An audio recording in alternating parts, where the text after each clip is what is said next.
We go with call of order. Yes. Here.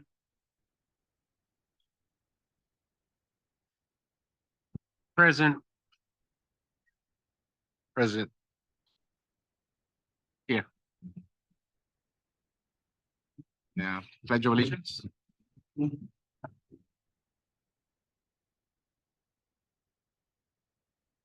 And allegiance to the flag of the United States of America, to the republic for which it stands, one nation, under God, indivisible, with liberty and justice for all.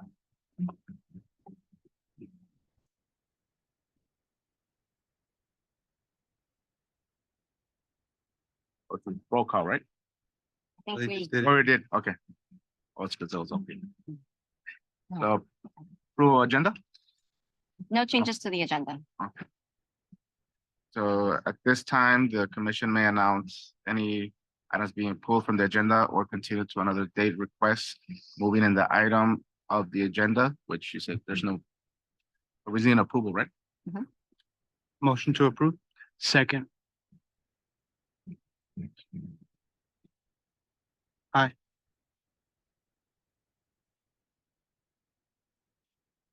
Aye. Aye. Aye. Okay. The approval of the minutes. And minutes meetings of October 17, 2023 of the Parks and Recreation Commission. Presentation. No presentation. This Oh. is just approval of the minutes. Oh, sorry. Yeah, But it does require an action. I need motions, right? You need a motion. Motion to approve. Second.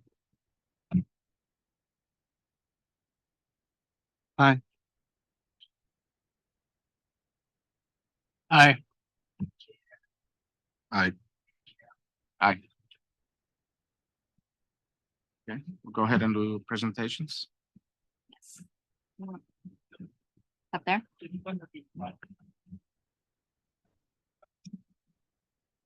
Oh, yeah. There's this one here. No. Oh, This one. no, we're good. Thank you.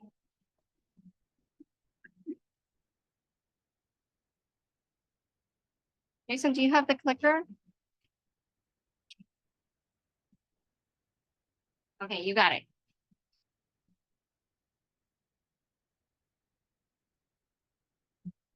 Commission, this item is just to provide an update with respect to the state grant that the city was awarded last year.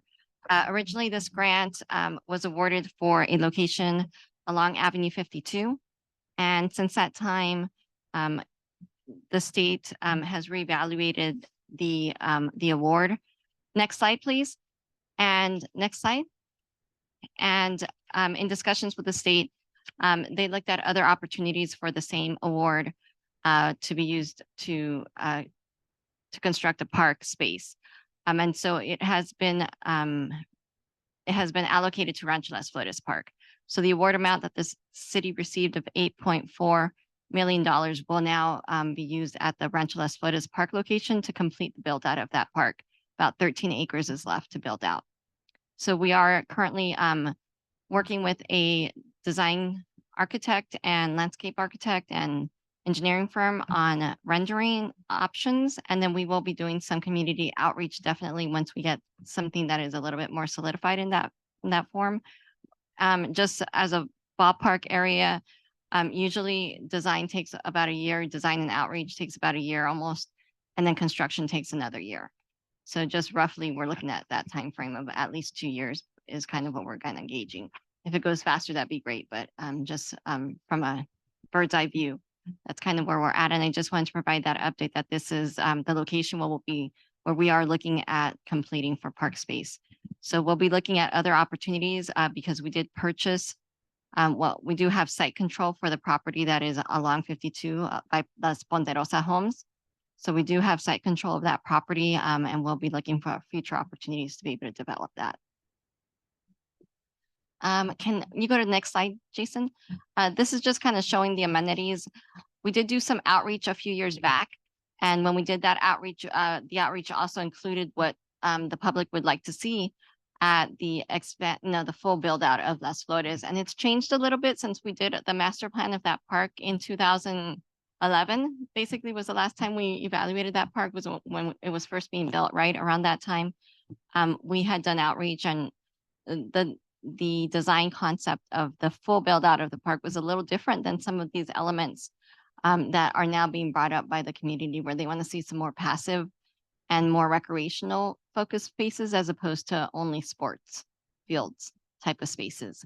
So when we move forward with, as we progress along the design aspect, we'll be incorporating these features into that park. And with that, I think that's the last slide there, Jason. That concludes my presentation on item number 2, and I'm happy to answer any questions. Within the, you said a year for plan and design. Yes, Um, depending on how long it takes to, to complete the outreach and then get council blessing on a final design concept, then it'll move into. So, are these like the final things that were gonna be added, or is there more things?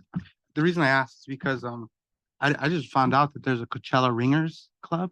They're, Horseshoe?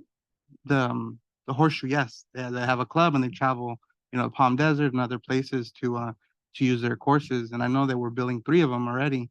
Three sets, yeah, Yeah, so, at Bagduma, yeah. I mean, that might be a consideration to add some more. for sure. Yeah, because, Those are not everything, but those are for sure items that have to be included in the built out, because that was included when we submitted for the grant. okay. So we can always add more, funding allowing, obviously, Mhm. but for sure those elements will be a component, Cool, thank you.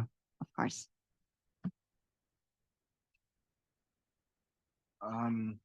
So when it comes to, I mean, definitely this is something to add a little bit more to it.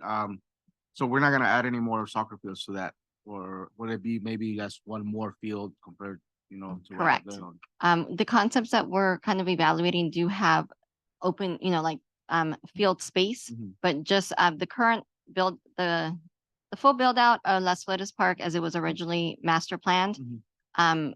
for the space that's not been built, that design concept had a total of 2 more soccer fields and 2 baseball fields at the very end by Mitchell. Mhm. So if you look, like Van Buren's here and then Mitchell's on this side, right? We built out about half, and then it would have been 2 more soccer fields and then 2 baseball fields at the end, I believe is how it was master planned essentially. So I think that, and in looking at concepts we're approaching now, it'll probably be more like 1 soccer field. And then the recreational pieces that you see identified as a result of the outreach. Okay. Yeah, because I mean, honestly, we would like more fields, but at the same time, Right. park spaces, I think it's better. We're trying to meet both, Yeah, just because honestly, we don't have one that's like a full-on park, like, hey, you know what, I want to go with my kids and play frisbee, like, because everything's all soccer, or either sports in general. And but as well too, I mean, I know a lot of these projects, I think previously we weren't involved as much, as us here. I think that's something that if we could get involved a little bit more, that'd be great for us. Just because, we're, just to help out a little bit more, maybe, since we're reaching out as well to more people, right? To see what would they like to the park, or that's something already you guys have kind of like already locked down on that. So the aspects that you see there were a result of community outreach, and it seems to mirror your comment, Commissioner. The public wanted to see things that were not just sport focused. They wanted a blend, and they wanted, especially at that location, because it already is very dominantly sport focused. They really wanted to see some other features incorporated. But as we narrow down the concepts, then we'll approach the public, and you guys will definitely be invited to collaborate with the public in those opportunities. There will definitely be more outreach still to come. Yeah, it's just like the outdoor fitness. I mean, you guys been to the one in La Quinta, right? That's what really that's nice. speaking It's to. small, but it's really nice to how they have it designed. Just that little section compared to how Rancho Las Flores is like one section you have to walk, and then there's another one. I mean, that's also a nice one because you walk and then take a breath and then do a little exercise there. But that whole concept they have, that's actually something really nice that hopefully we do add it as well to be great on that. And yeah, definitely something like this. I think the whole amphitheater, like amphitheater, all that, that's definitely gonna generate more people coming to Coachella than just for sports, in general, just to come and walk, hang out, little picnics, things like that. Especially this time of weather, it's nice. Yeah. During summer, no. But right now, it's right at, we have to sometimes travel out of town to sometimes see this, or maybe because now being involved here, when me and my wife, my kids go out, we go other places and we see the parks, and my kids like, hey, how come we don't have that? And I do tell them we're working on it, but I tell them takes time. And I mean, the 2 years honestly will go pretty fast. I Yeah. think those 2 years will definitely go fast. And well, that's it for right now. I got other stuff, but I'll bring it up later on the other one. Anyone else any questions? It's exciting. It is. Yeah. It's exciting. Definitely is. That's all I have for item number 2. If the chair and the commission are okay, I can move on to item number 3. Yeah.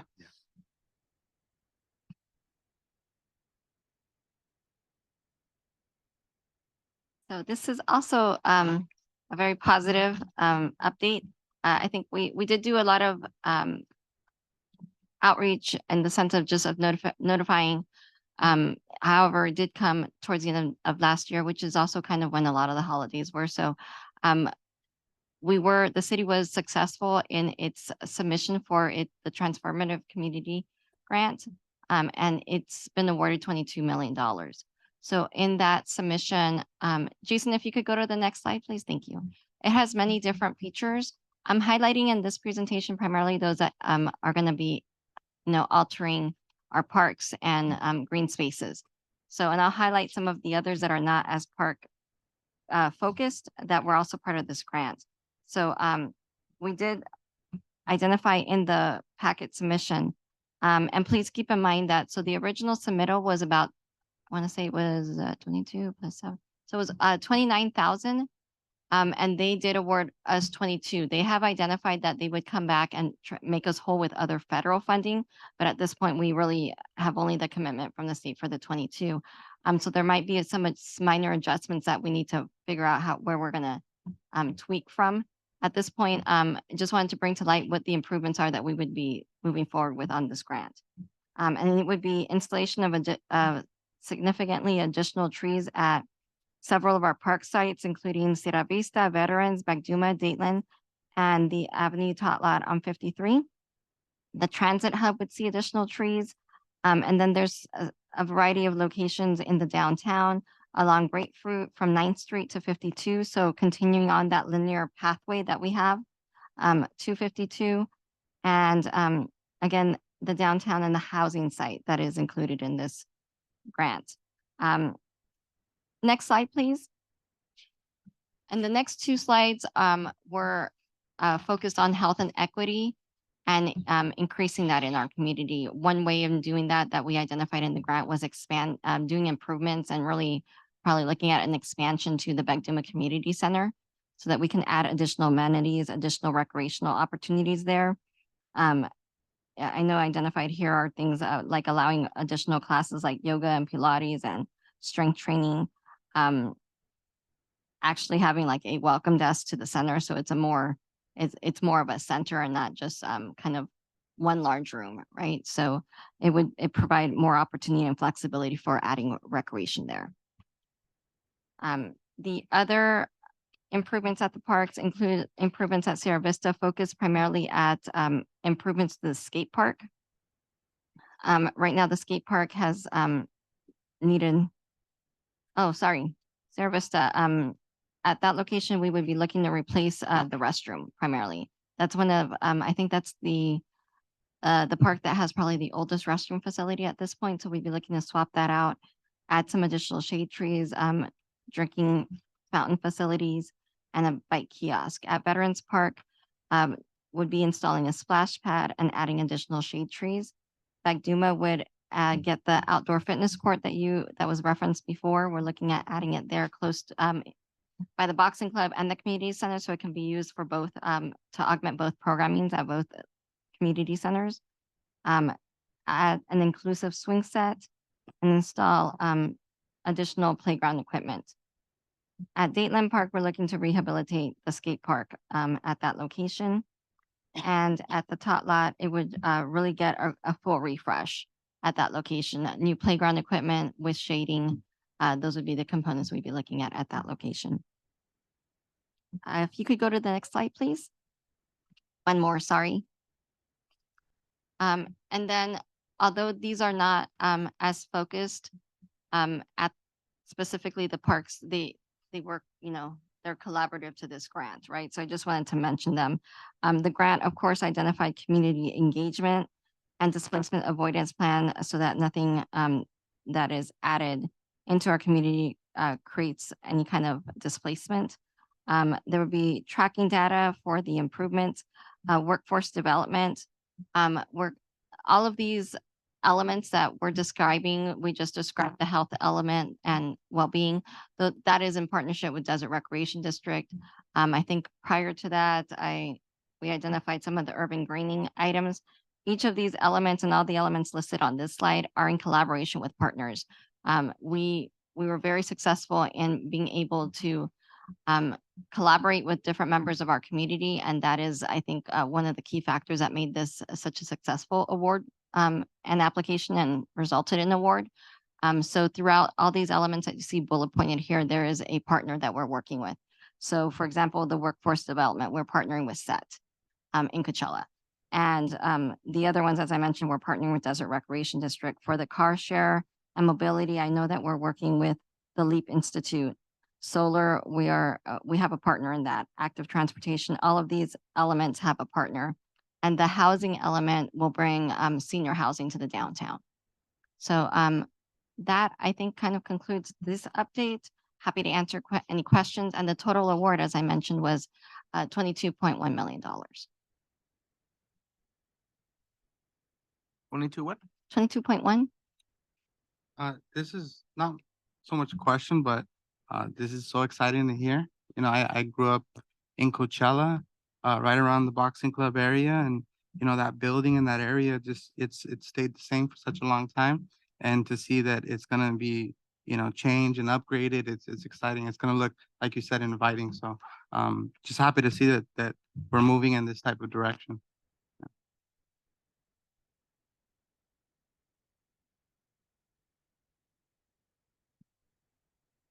So, on the urban green, these are some of the trees that we're looking into bringing in, or nice. Those purple ones look really nice when they bloom. Yeah, I've they seen do. them a The lot. jacarandas. They're called, what are those called? Jacarandas? Yeah, those are really, really nice. I've seen them. These purple ones. Yeah. When they blossom, it's really, really nice. And they are desert trees, so they Yeah, I do well remember here. you mentioning at one time, because we had some heavy rains. Yeah, But yeah, that's but awesome. these when they bloom in a park, makes it look really beautiful. Like, really beautiful. This is, this is something great, that we're doing now for the cities. Hopefully now our offspring's gonna be able to enjoy this a lot more, Yeah. Especially like you said, we grew up here in Coachella and seeing these, these incredible things are happening, it's great. It values more our city and the more welcome, people wanna come out here for Coachella, not just for the festival that, that type, but more, maybe parks and, sports and all this. This is good. This is great. Anyone else have any more questions? Did you mention the timeline on this one?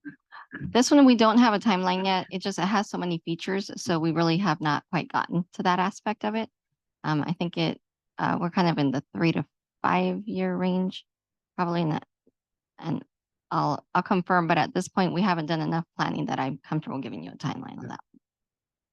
that. Actually, at Veterans Park, the installer of the splash pad, is that the one we spoke maybe a couple Mhm. years ago? Yeah, That's so 2 years ago, right? a couple years ago, and I believe what council did appropriate this last year is that they did allocate funding for the design, but the construction remained unfunded. So this will fund the construction. Anyone else have any more questions No or comments? any comments? Nope. So we'll move on to new business or no? Yes.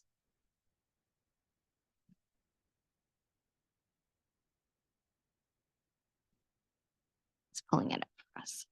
Thank you, Jason. Thank you, Chair and Commissioners. This item is on the agenda. I think that at our last meeting, which was, I want to say it was October, to be honest. It's been a little bit. We did have the holidays that kind of conflicted with the December meeting for sure.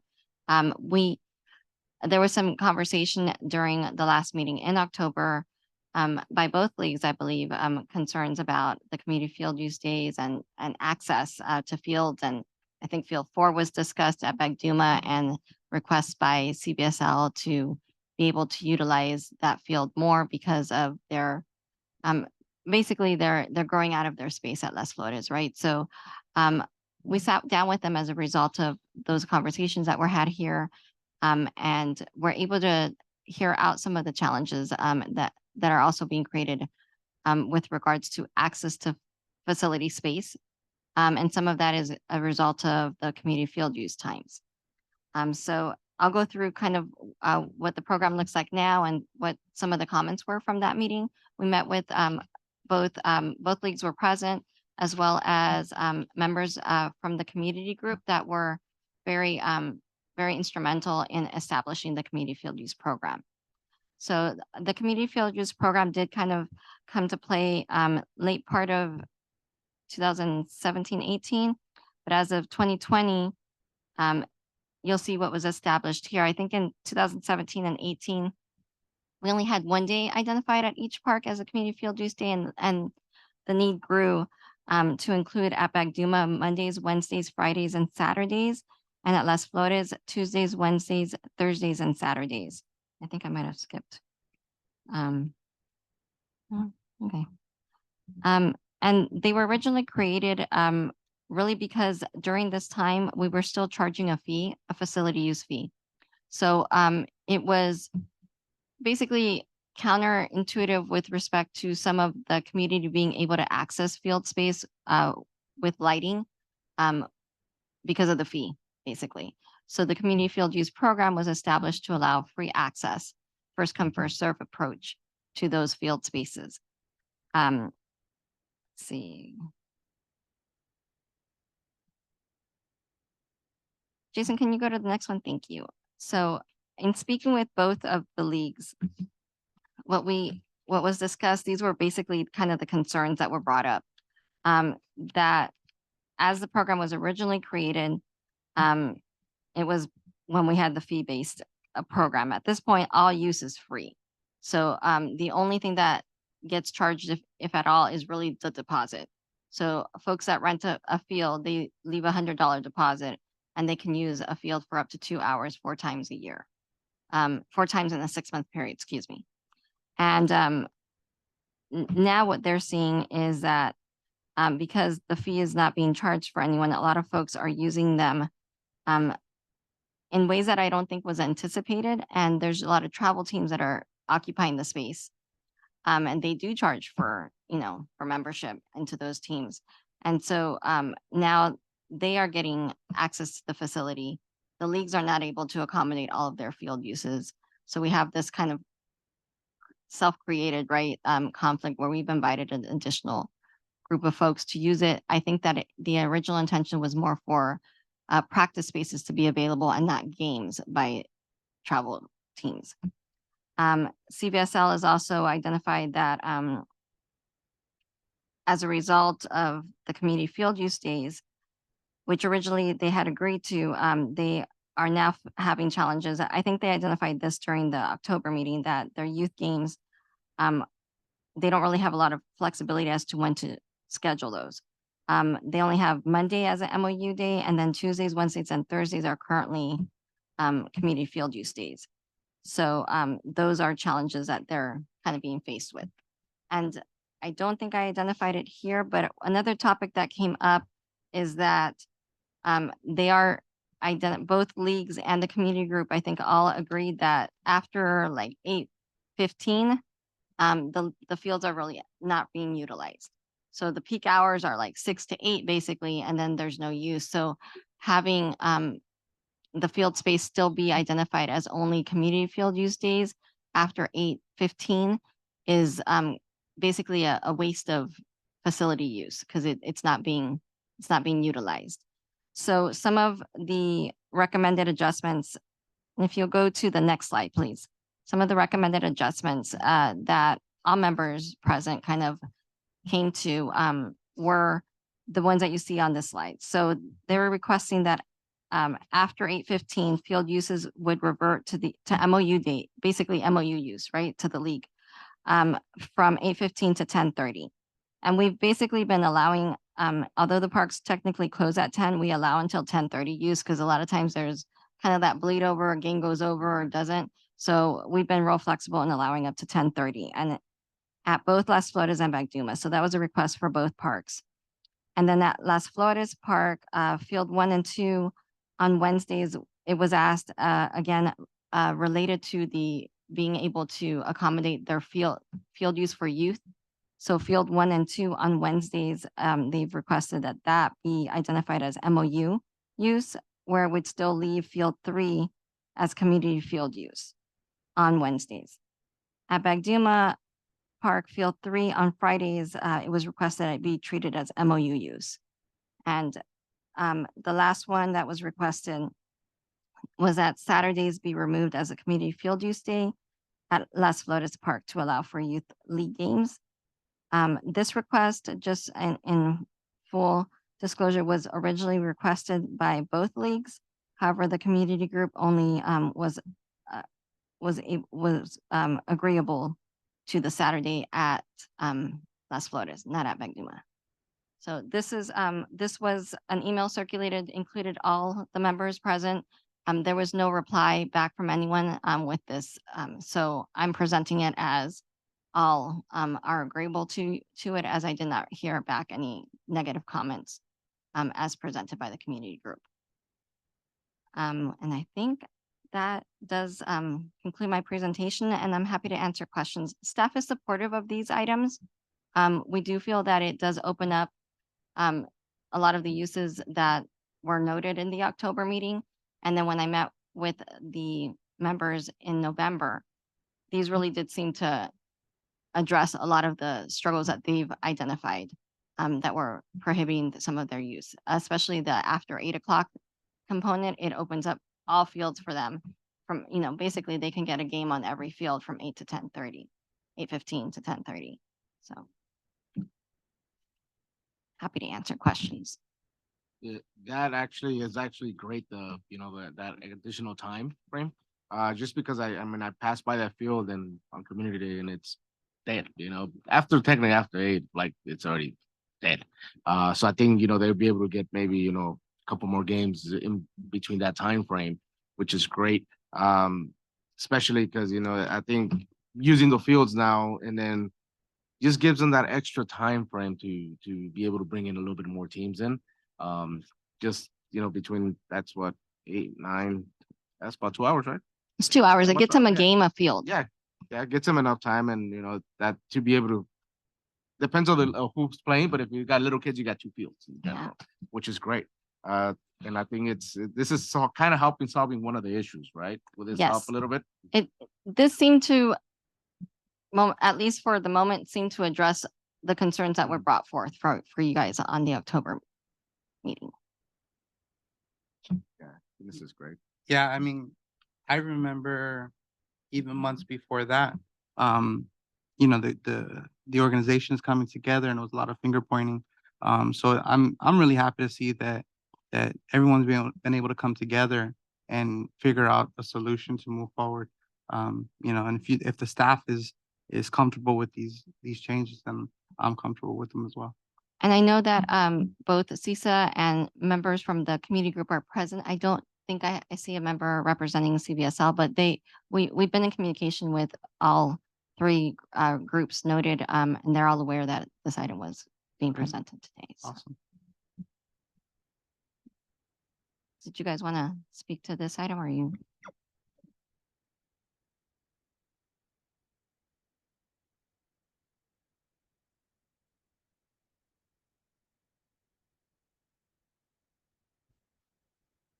Buenas tardes, mi nombre es Alma Cebes, soy la presidenta de la Liga CISA. Pues yo les quiero agradecer principalmente a la ciudad, a ti, Marita, a ustedes, por todo lo que hacen por el deporte en los campos. Coachella ha crecido demasiado en campos y el Bacdumal está hermoso, el Bacdumal, por tantos campos que hay, pero sí les falta un poco más de atención a esos campos. Sobre todo, Maritza, tenemos tiempo diciendo de las luces del 1 y el 2. Nos dijeron que el 22, después nos dijeron el 23 y después el 24. Ahorita hay muchos papás que se quejan también por los baños que están muy retirados. Ah, también nos dijeron que el año pasado ya estaba aprobado, pero lo único que quiero es pues informarles que sí se necesita un poquito más de atención el Bacdumal. El domingo apenas nos los entregaron. Marisa, te mandé una foto ahí Ya de un llenaron, hoyo demasiado grande ahí. ya lo llenaron. Un niño se le fue todo el pie y el papá fue y me dijo, mira lo que está pasando. Dije, ok, yo voy a reportar eso a la ciudad. Desafortunadamente los papás a veces no están muy bien orientados y piensan que uno es el culpable y se van sobre de uno. Y yo lo único que tengo que es sacarle fotos y Marita siempre te las mando a ti y gracias porque Gracias. siempre manda la atención. Entonces, sobre los baños, sí, hay papás que ya me tienen acá de que, ¿y cuándo van a hacer los baños? Yo le pregunté a Steve que si podíamos obtener algunos portátiles mientras, pero él dijo que sí, pero no sé con quién iba a hablar. No sé si te ha informado Maritza de eso. De los baños sí es bien importante ahí de los niños. Se pueden cambiar los niños al 1 y el 2, pero hay mucho hoyo de topo ahí. Por más que se ha querido terminar, lo de los topos no se ha podido terminar ahí. Y pues en la noche está a media luz todo ahí. Y a mí me da mucho pendiente porque yo he también reportado tantos, de los que andan en la calle, ahí a veces se van a los baños, se desnudan y siempre reporto y sí mandan policía eso. Eso porque está muy oscuro de ese lado, entonces yo quisiera que pusieran más atención ahí, porque sí hay, la mayoría casi de juegos ahí son de puros niños y está muy oscuro ahí. También el campo número 5 y 6, Marisa, están poniéndole demasiada agua y ahorita tenemos apenas una semana jugando ahí y ya los campos están de que cuando hay mucha agua los pisan con los juegos y se va saliendo el zacate o pisando y luego sale el lodo, la tierra. Y si se van a fijar, Marisa, esos campos ya con la primera pisada del domingo ya están un poquito con el lodo por encima por tanta agua que se les pone. Sí, podría ser posible que le echaran menos agua. Ok, pues yo creo que es todo. Muchísimas gracias. Gracias.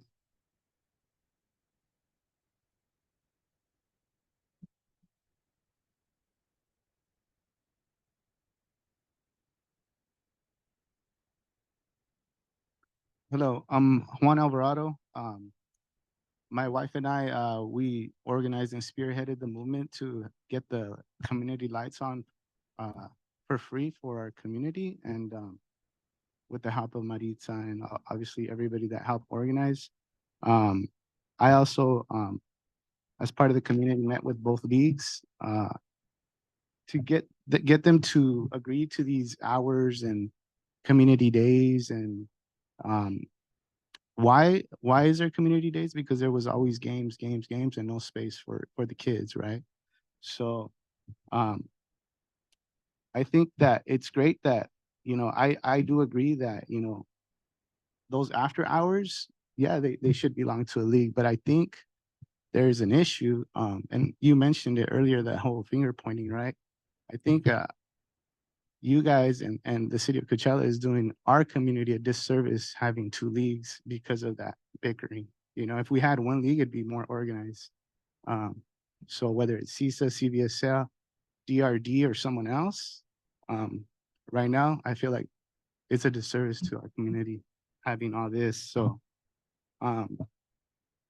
right now, we're able to fix this issue, but because there's two in the field space, there's always going to be issues. So until we can get one league, it'll be better for the community as far as organization and competition, because now everybody's in one league.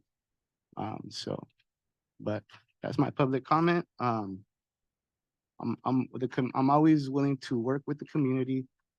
If it's going to be two leagues like that, we're always going to be, having to be kind of bipartisan, and you're always going to be hearing all the bickering beef. But again, whether, when it's one league, there'll be bump hiccups, but it'll be a lot smoother. Thank you.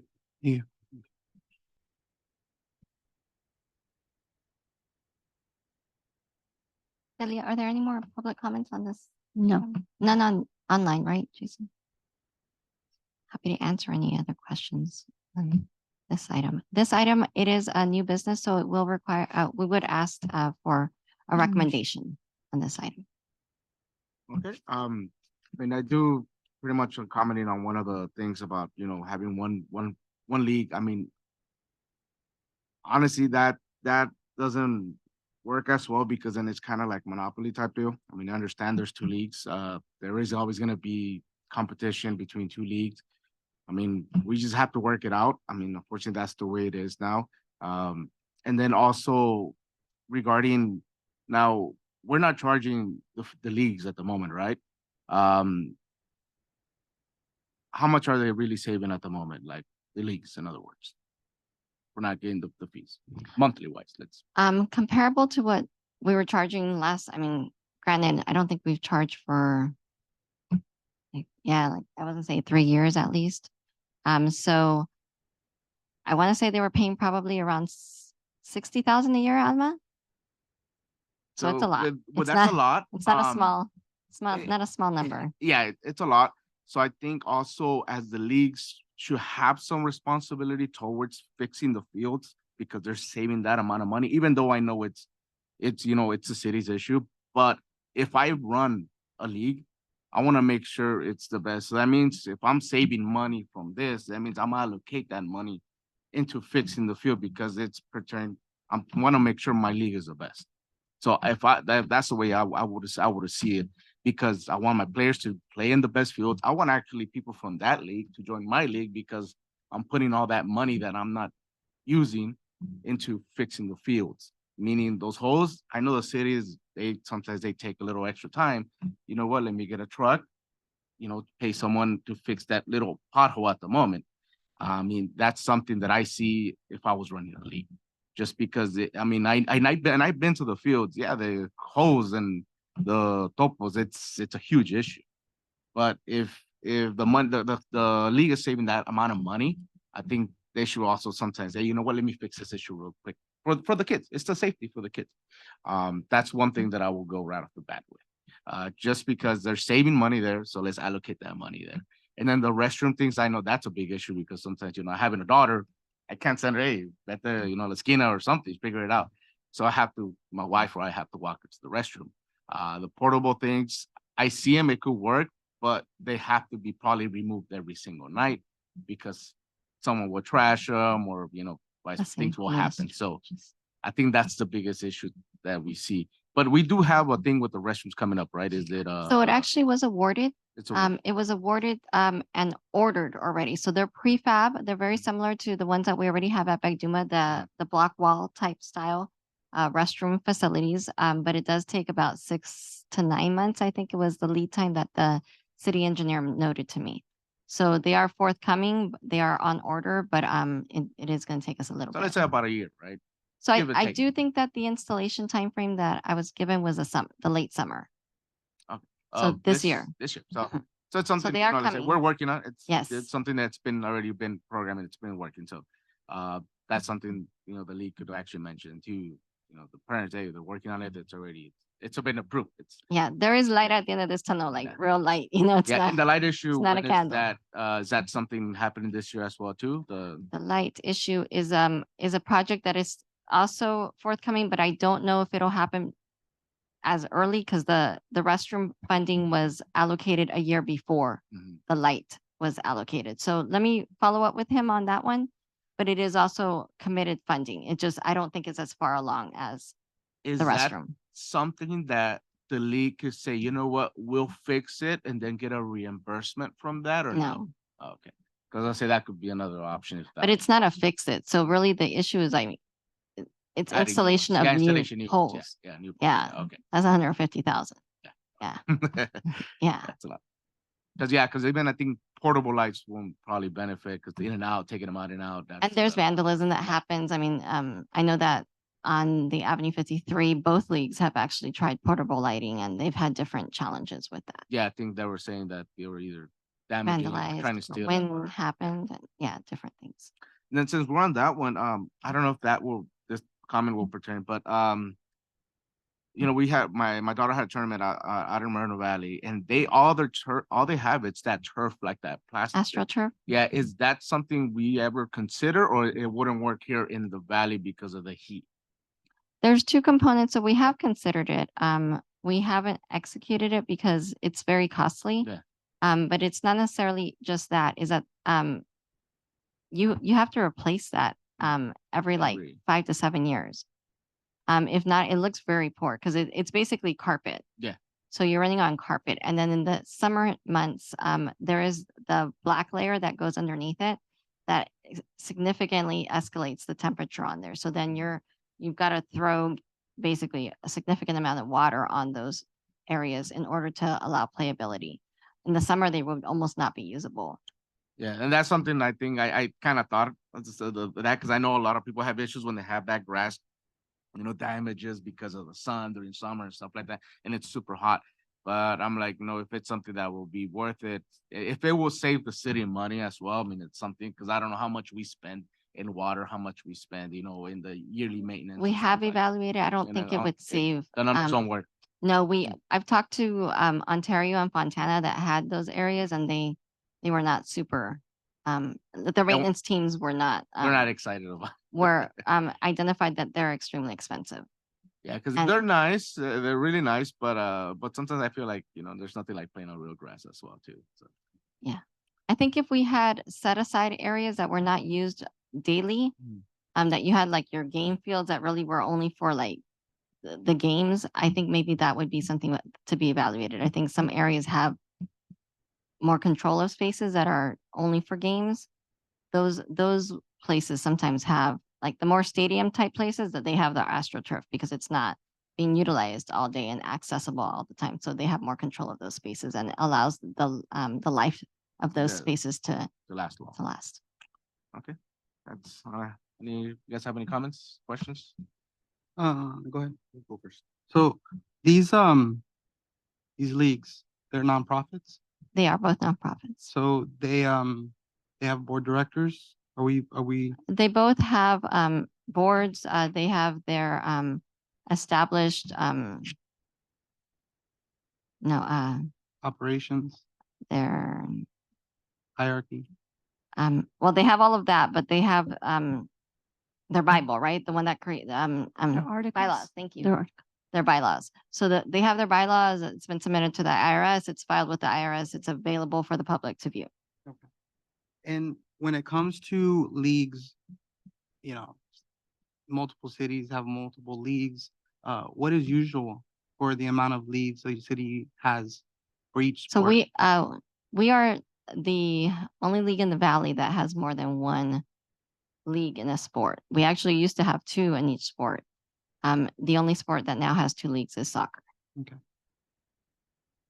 Now, I hear the problem with it being a monopoly, right? But these are also nonprofits, and the Yeah. purpose of a board, right, is to have difference of opinion, not all the same opinion, so that they can lead the ship in the right direction.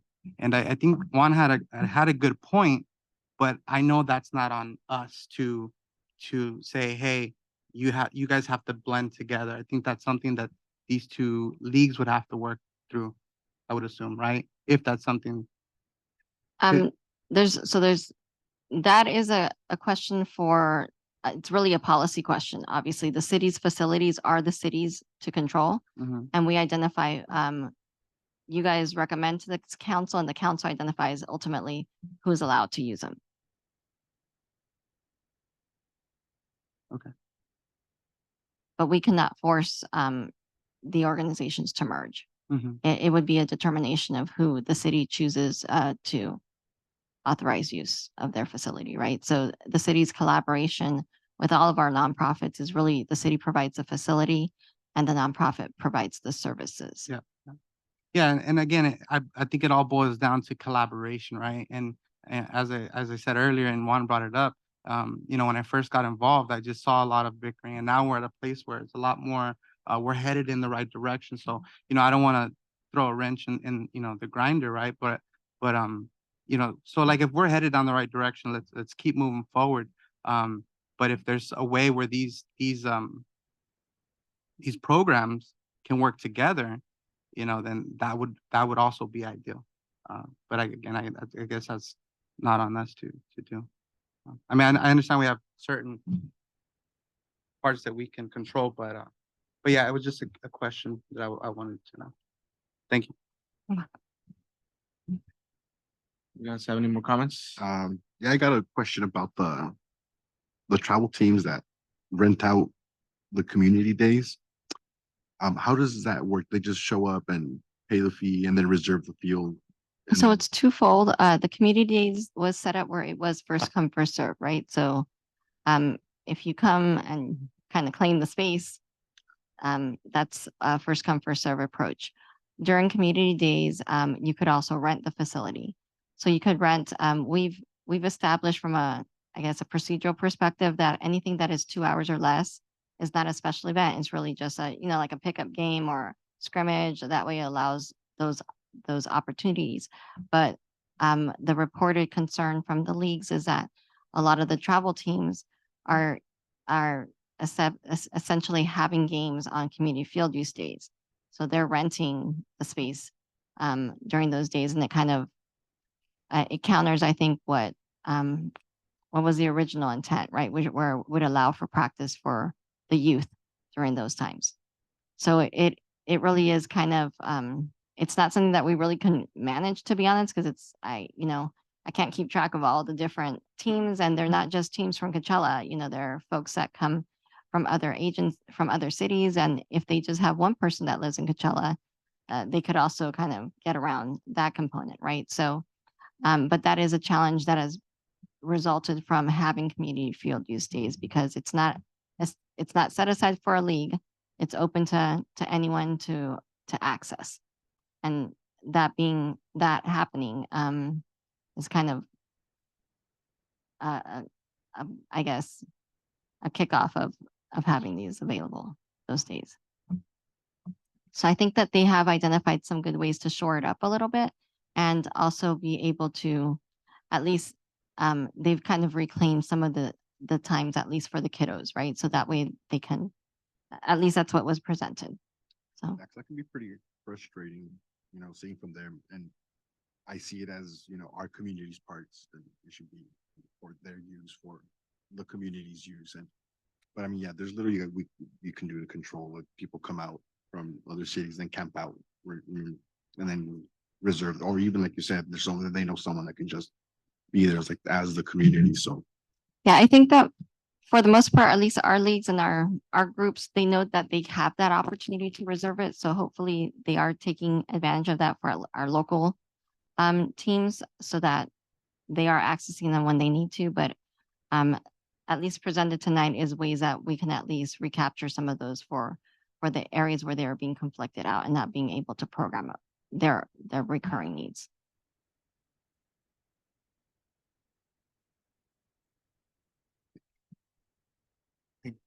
Since we're actually still in the soccer thing now, this is the one off of 53, the one by I always call it the Bullet Amtech? Factory, Amtech. Are they able to build restrooms? Because I know it's considered a blast zone, or lighting or anything like that in general. I don't know if Armtech would be open to the lighting. We haven't fully discussed that. That had not been brought up. But I know that Armtech, for the most part, does not want a lot of permanent structures. That's what they've always identified to us, because it is their required blast zone. So I met someone from there, and we had lunch and we spoke. We're going back and forth talking because they want to have they're trying to build a new project on the empty lot that they have. And the city of Coachella had recommended to do this amount of things to kind of block it off and things like that, which is costing them triple the amount that they had, thought about what they were. I think it was something with solar. So I was kind of like bouncing some ideas off of him about maybe instead of using all that money for the things you guys are gonna do, which is I think was like put a garden, make it look nice and pretty. What about building a restroom for 53 and then lightings and then have wherever league takes over that they have to, pay for the lighting, they have to pay for the maintenance. Just, Armtech decides to say donate the restroom and the lighting. But I mean, if it's something that they were not interested in having a set building, but we're kind of bouncing that idea, if Armtech, because they will definitely save a lot of money. So instead of spending, 3 million that they were gonna spend on just renovating the thing that we're gonna do, they could save that and fill the restroom with lighting, which will, he was saying math wise, it's like it costs us about $500,000 compared. But I don't know if it's something that, I think you just have to be cautious if you're gonna waive other conditions, because we're requiring those conditions of other businesses. Because those Yeah. are standard conditions, right? So they've got to screen things. I mean, those, yeah, that's Very- something just being, we're just bouncing off of each Yeah. other. And then like, that's, well, I'll bring it up and then I'll see whatever feedback I'll get, I'll bring it back to you. Tom, which yeah, is- I think if they're open to lighting and things like that to be, if they're willing to put it in, I don't know that, like, lighting, that is very expensive. There's no meter on that lot. And that's the so- thing too. I think that's what we're So- discussing, that, so there's no meter, none of that stuff. But he's like, we're looking to it, because if it saves us money, then I could bring it up to our board and be like, Okay. hey, well, there's this other project that we could do. We'll save, 2-3 million compared to spending that extra 2-3 million, we'll just allocate it to this particular project.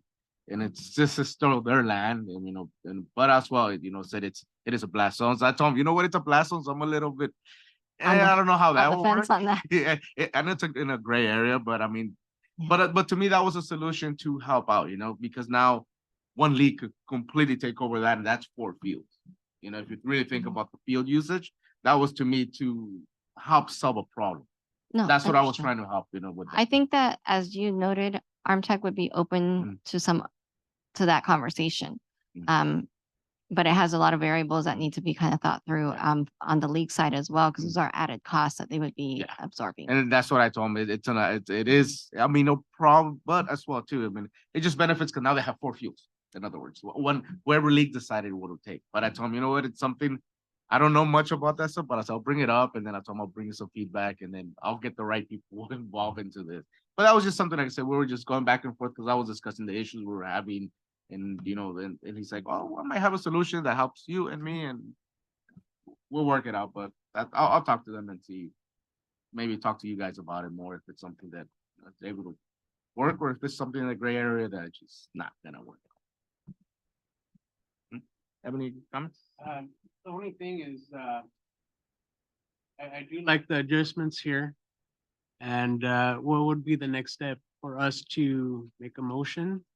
Yes, on this one, we would like a recommendation by the commission in support or not in support, or if you are recommending an adjustment to what's presented here.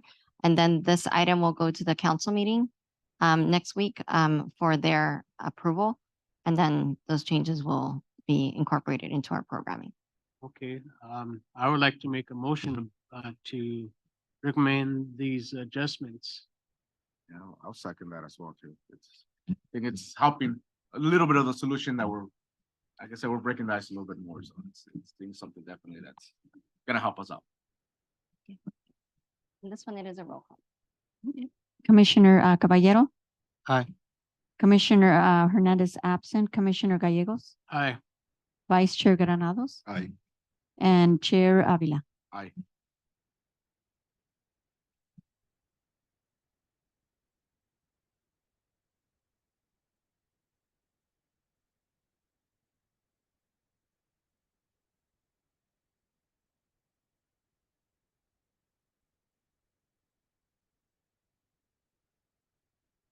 Now, we move to public comments, which, do we have any public comments?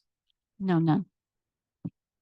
Yeah, now to reports and requests? No.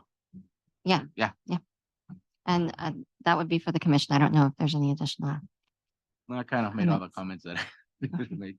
Do you guys have any comments? No comments. I have something. I did have a medical emergency in October, so I missed so much, at the commission meeting in October.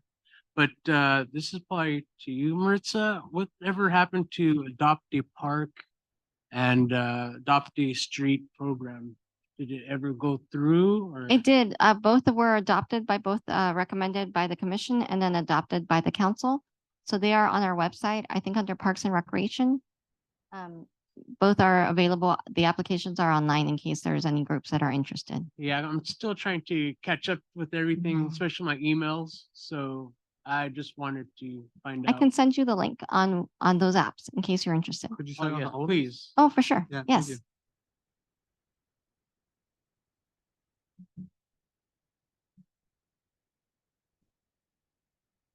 Are we getting traffic on that? I'm sorry? Are we getting interest? Not now? yet. No, No. We'll get it. Yeah, we Yeah, will. we'll get it.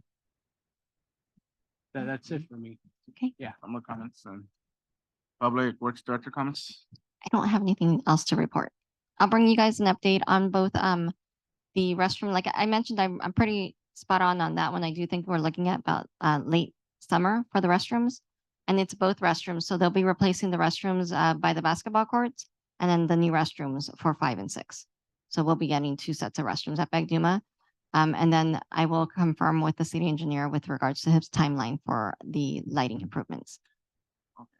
Oh, sorry, since going back on that, and I do, on the lighting for that restroom, it is very dark, so how can we get some notes on that? Which restroom? Sorry. The one by the rec center.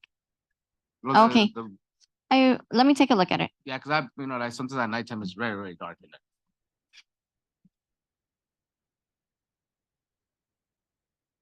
By field 1 and 2, right? Right. That's the one. Got it. So that's it. We just adjourn this meeting at 5:33. Thank you. Thank you. Thank you. Thank you.